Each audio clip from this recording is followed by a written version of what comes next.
આજે પહોંચી ગયા હતા ભાઈબંધની કોલેજે વાળું કરવા માટે. A few moments later.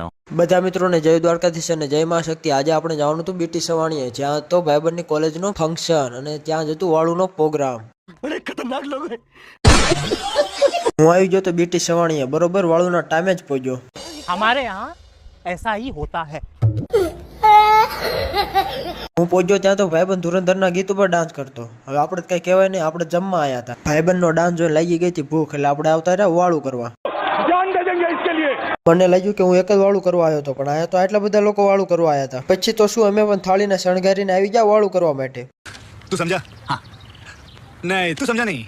શણગારેલી થાળી જોઈને ભાઈબંધ તો હરખાતો હતો. ભાઈબંધને હરખાવી દીધો અને મેં કરી દીધું જમવાનું ચાલુ, કારણ કે આપણેથી હવે રહેવાતું નતું.